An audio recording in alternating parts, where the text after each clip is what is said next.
Hello and welcome once again to Let's Play Baldur's Gate. This is Policy of Madness. Last time we came here, actually we first went to Gulliken, and we finished exploring the non-town parts of that. There's still a little unexplored area in the town, but we'll get to that. We took out the assassins, and then we came here. We took out the rest of the basilisks, and the dude, was he here? Yeah, the mage guy. Who was, I suppose, Nothing to it. kind of using the basilisks to, in his words, make art. Don't really understand that. But we're going to pick up a little of this kibble. I'm actually going to try to find those two-handed swords. Oh, here's some two-handed swords. Those are worth more than halberds. Should actually put the halberds down.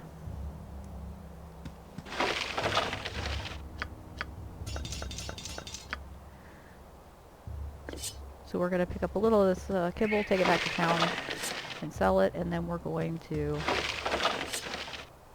be on our way in search of more money and more EXP. Although there's a, wasn't there a thing here that I hadn't looted? There it is. Where am I? Okay.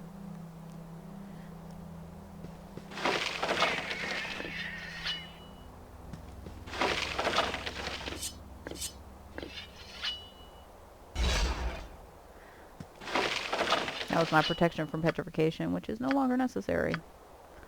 Because everything that can petrify me is dead.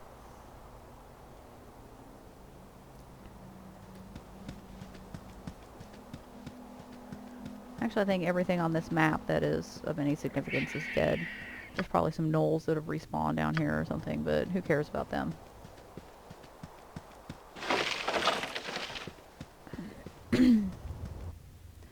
Now we'll head to the Friendly Arm. Sell our crap. I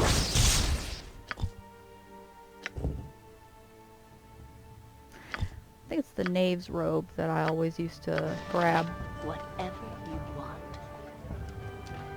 before I would get the archmage robe. It's whichever that one is that's +1 AC versus crushing, or not crushing, but piercing. I think it's a... Is it a death?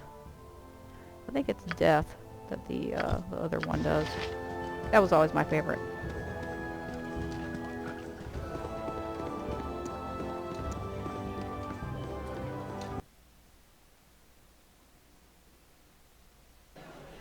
If you say so. Talking about that economic book by Friedman. My inn is open to all who behave themselves. When we were in the mine. Yeah, two-handed swords are worth more. Not that any of this shit is worth a lot, but 300. 78 gold for the rest of it. Why not? Talking about that book, popular book by Friedman while we were in the Nashka mine.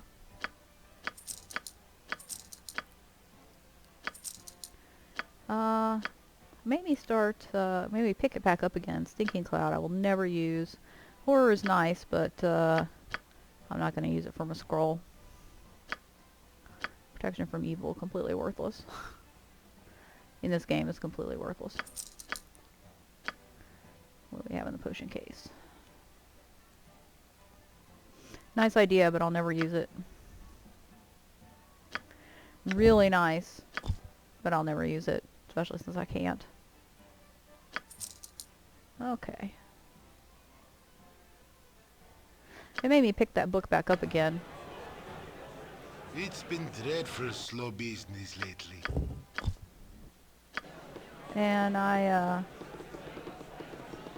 was reading through it again, and near the beginning he explains Coase's theorem. Coase's theorem is a kind of almost a foundational concept in economics. Coase's theorem says that Of course. if you have a situation in which property rights are clearly defined and enforced, and there's low or zero transaction costs, then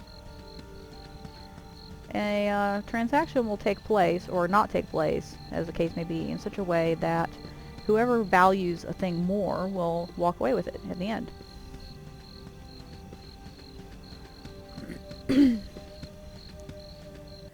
And I actually want to go here, but I have no way to get to it. So we're going to go here first. We're going to explore this area this time.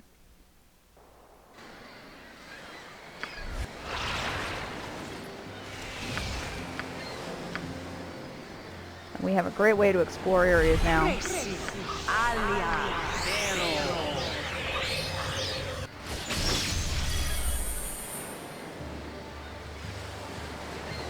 What are these? Dire wolves. Whoops.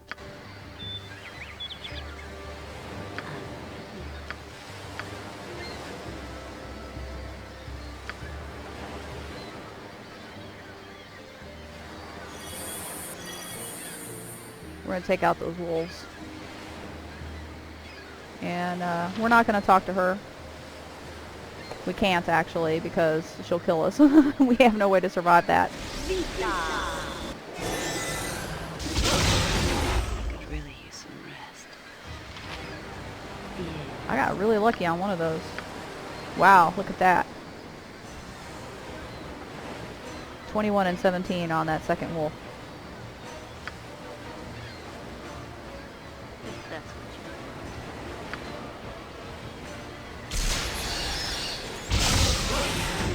you Okay. That's the end of that.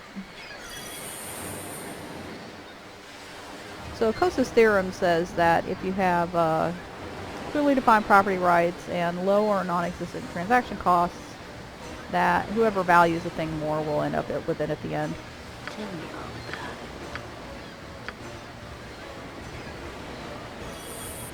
And the most obvious way to understand, oh wow, I hope I'm going to get all those in that skull trap.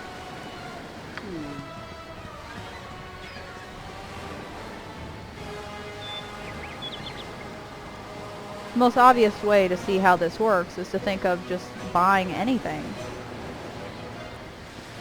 Very noisy on the coast here.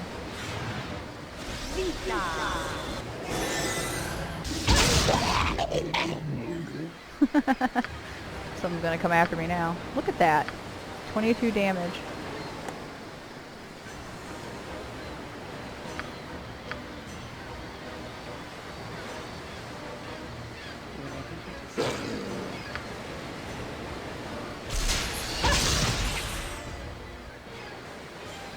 Shambling undead.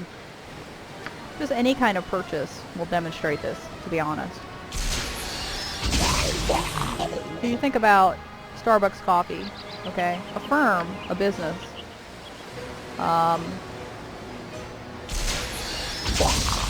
in order to put something up for sale, has to value it either at or below the price that it's being sold for. This is like super loud. Let's see if we can... Oops. I really hate how incredibly loud the coast is. It's like stupid loud.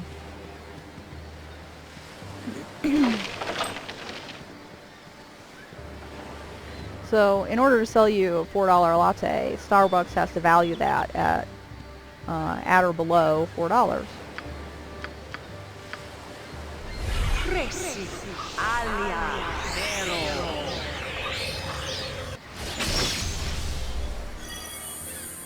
And the amount that a company values an item is going to vary depending on different things. It's more complicated than just saying cost, because cost in an economic sense is not necessarily accounting costs. But, you know, the company values that latte at or below $4. and you value the latte at or above $4. Otherwise, you know, you wouldn't pay money for it. Starbucks wouldn't put it up for sale if they valued it at more than $4, and you would not shell out money for it if you valued it at less than $4. So at the end of the transaction, Starbucks gets the $4 and you get the latte. And you obviously value the latte Yes. probably more than Starbucks does. So the economically efficient result, which is that you got the latte. Forgot about these guys. There's a whole pile of them.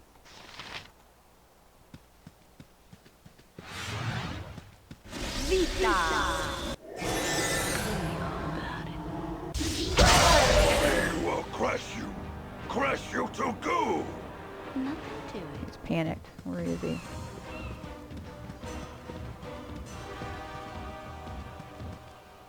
The economically efficient outcome is for you to wind up with the latte,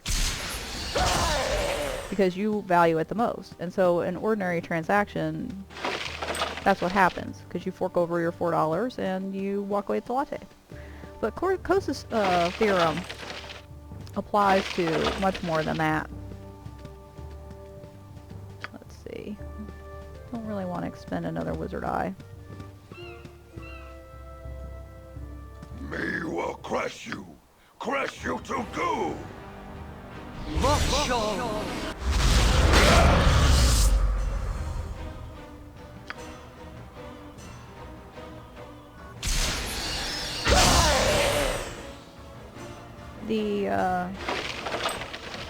Oh, that was worth a lot. That's worth like 250 gold. Me will crush you. Time for Crush you to time. goo.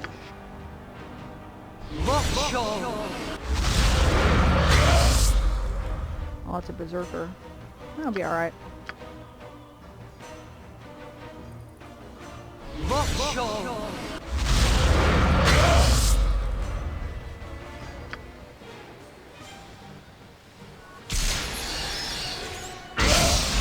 Me will crush you. Crush you to goo. Me will crush you. Crush you to goo.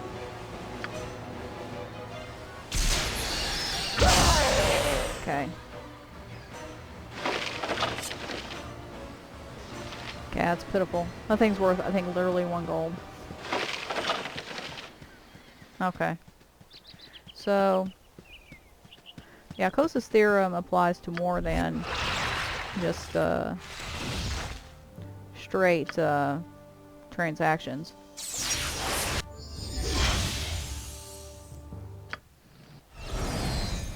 The classical example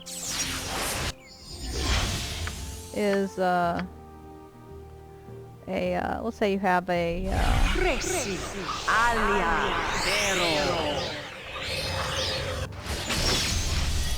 let's say you have a railroad and it has a train line that runs through a particular area. Yeah, I don't think I'm going to be able to get too much out of the skull trap here. And the farmers, or the around that area, there are farms, you know. Oh, actually, that worked really well. Never mind. Waiting. Whatever you want.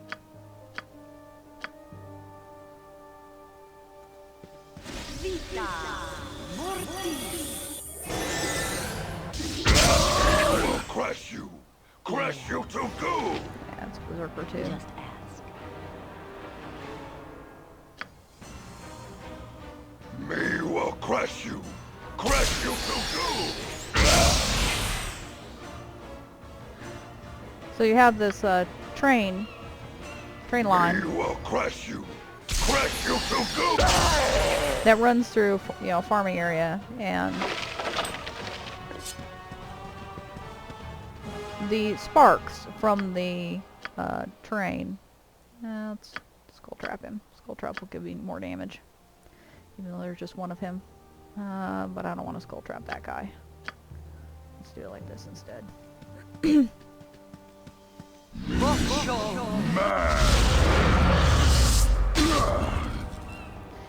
The trains, as they you know, go down the line.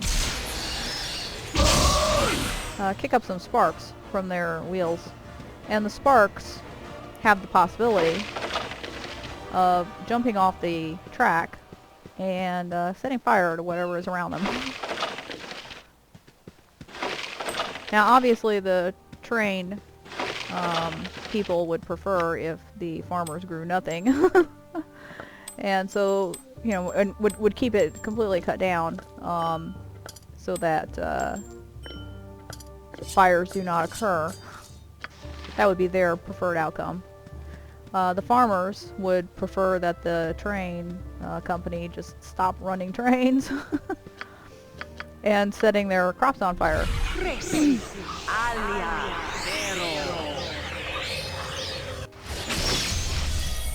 But probably neither of the parties is going to get their preferred outcome. So the purpose of Coase's theorem is to get the economically efficient outcome. Oh shit, you mean I can't go south from here? I think I can't go south from here. Aw, fuck. Well, this was a waste. 'Cause that's my whole purpose of coming here, is to be able to go south. I think I'm gonna have to come at it from this direction. Yeah. Tell me all about it. What would you like?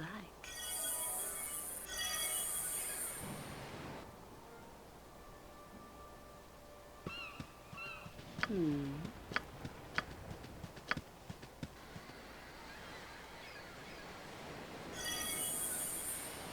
waiting.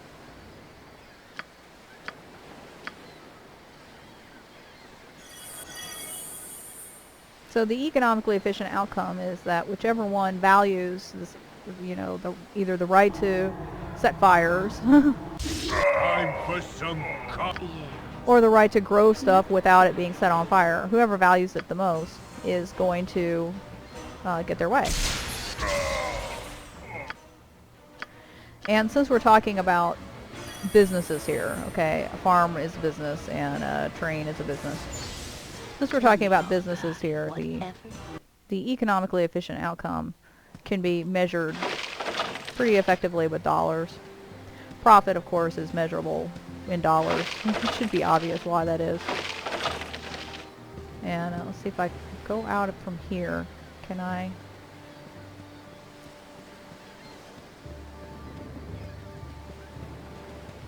Can I open up to the south? Because that was my goal, is open this up to the south.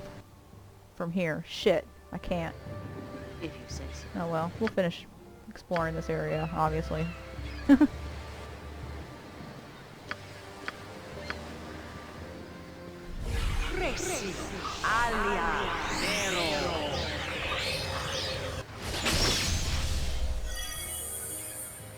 So if the most overall profit can be obtained by stopping the trains, then the farmers will pay to stop the train. They'll pay the farm, or the railroad, essentially just kind of bribing the railroad. Although in this case it would be a legal bribe, because it's not really a bribe. Ooh.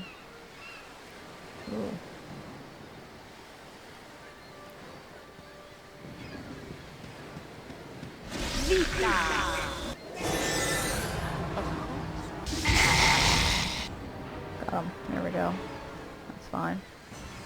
And we'll skull trap these guys too. We'll try to be a little less careless this time.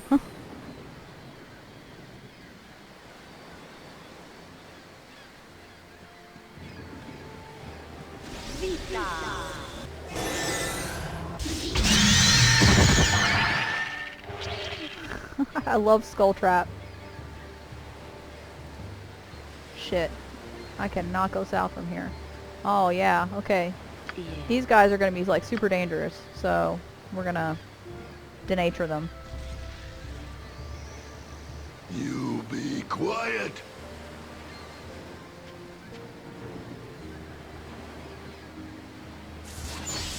But that's gonna be like a lot of EXP. You be quiet.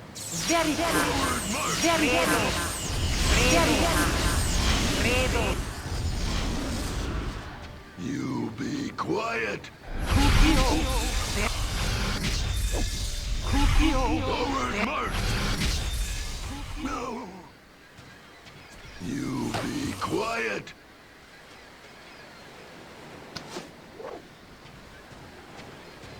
You be quiet.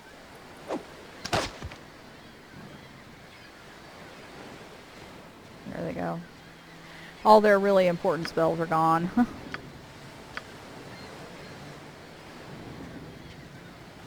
Forward march. No, I guess still had some dire charm. Tell me all about it.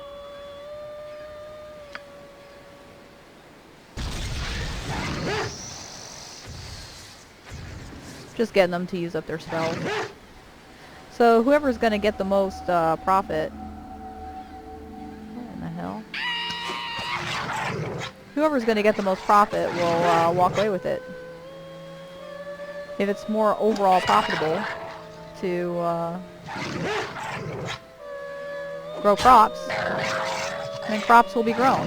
And if it's more profitable to run trains, then trains will be run.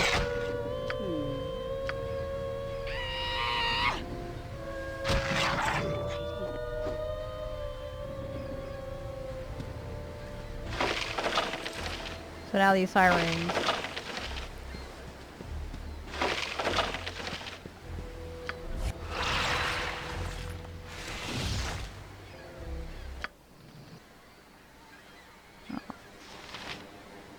Me will crush you. Crush you to goo.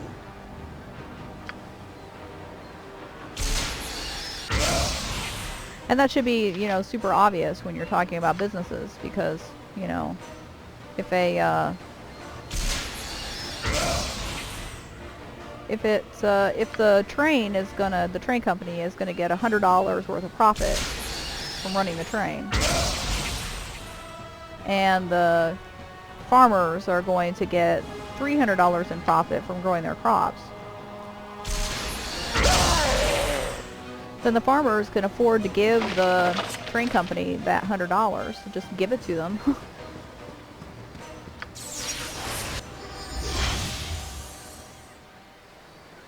Wow, that one knoll is actually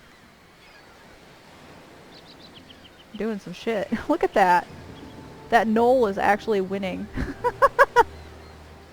Look at that. He killed one of the sirens for me.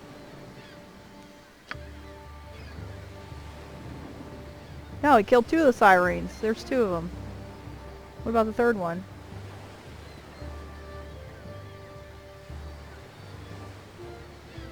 Shit, do I not even have to go over there? Don't know. We'll find out.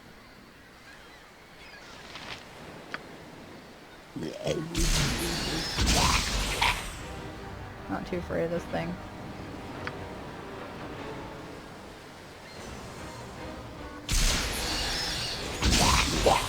If the farmers are going to get $300 in profit and the train company is only going to get $100, then the farmers can pay that $100 to the train company and get the train company to stop running the trains and then grow their crops. And as long as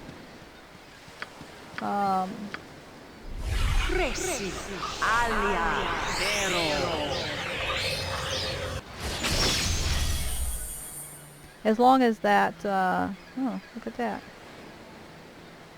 Here's one of the sirens. I think I'm missing a siren over here. One of them's still alive.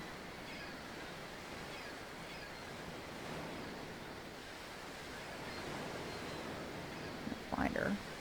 We'll find her and kill her. Okay. Yes.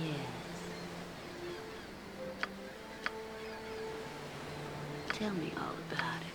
We're going to be have an abundance of caution with this siren, because I don't know if she's expended all of her terrible, terrible spells. But if you're going to get, and we're talking about, you know, profit here, not revenue.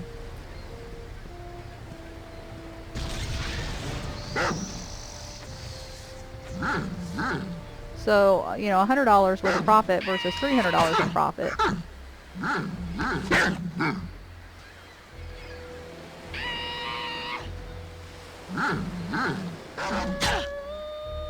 Wow. Yep, she's out of spells.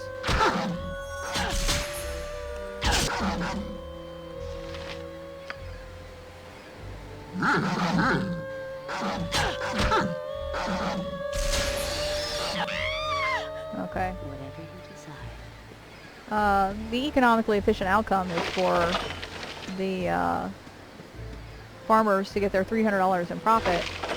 So they'll just pay off the train company $100. The train company will then not run the trains. The farmers still get $200 in profit. A total of $300 in profit is being made because the train company is still making their $100. They're just being paid it by another source. And so this is the efficient outcome. And this is exactly what will happen if transaction costs are either non-existent or low. What's this? Why are they attacking each other? Fuck it, I don't care. Just summons. As long as transaction costs are low. And the property costs are, or the property rights are clearly defined.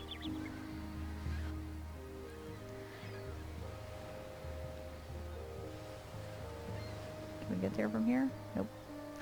So, that's Coase's theorem, really. The party that values something the most, and when you're talking about firms, you're always talking about, you know, profit.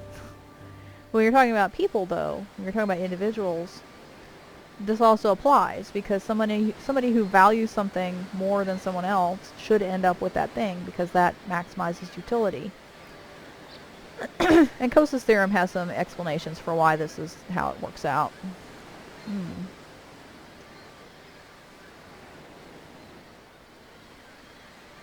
Yes.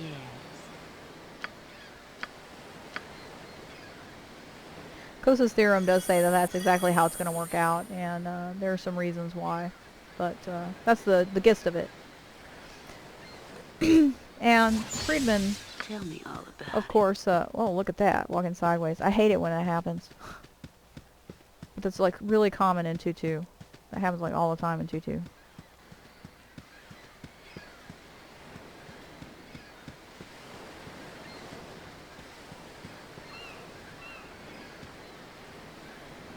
And that's what you want, is for the individual. Is that all?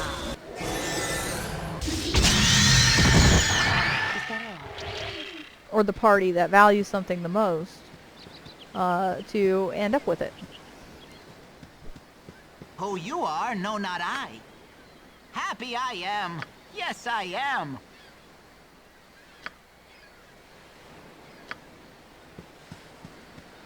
Oh.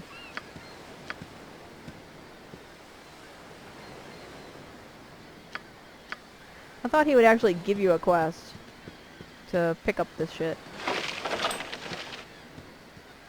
Or maybe you have to have a higher charisma for him to give it to you.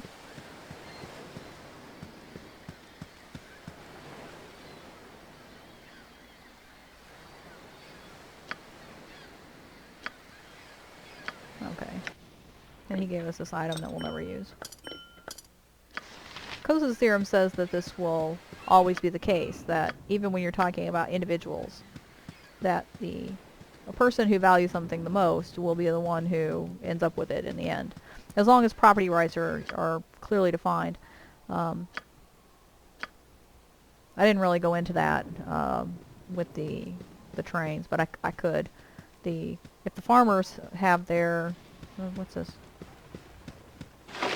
If the farmers have the property rights, then yeah, we're going to assume that the farmers are going to make the most profit. If the farmers have the property rights to stop the train from running, then of course they will. If the train, on the other hand, has the property rights instead and has the right to run, then it will pretty much extort $100 out of the farmers, and they'll pay it because they are still making a profit, and they're still better off if they pay off the train company to make them stop running the trains. And the reverse is also true. If the train company has the right to run, then they will, as long as they're making the most profit. But if the train company, as long as the train company is making the most profit, they'll run. And obviously if they have the property rights, then they'll run based on their own property rights. But if the farmers have the property rights, the train company will pay off the farmers. So whoever gets the most profit is the one who will wind up with the right to do what they want to do. And Coase's theorem says this is also true for individuals. That whoever values something the most will end up with it. And, shit. I really need to get down to that next area. And of course you know why, because that's where the plus con tome is, and I need that. And I'm now equipped to get it. But I can't get there from here, apparently. It's very disappointing, because I thought I could. And I don't really want to go here. I honestly don't.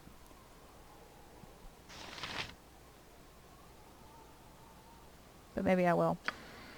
So, I have been thinking about Coase's theorem, and I've just barely defined it. So next time I'll go into what I've been thinking about that and how it relates to the issue that I've found with it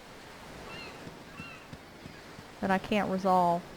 But maybe between now and then I will resolve it. So next time I guess we'll have to go to this area, because we need to go here. And there doesn't seem to be another way to get there. So I guess that's what we'll do. Not really sure. But that is probably the case. But until then, later.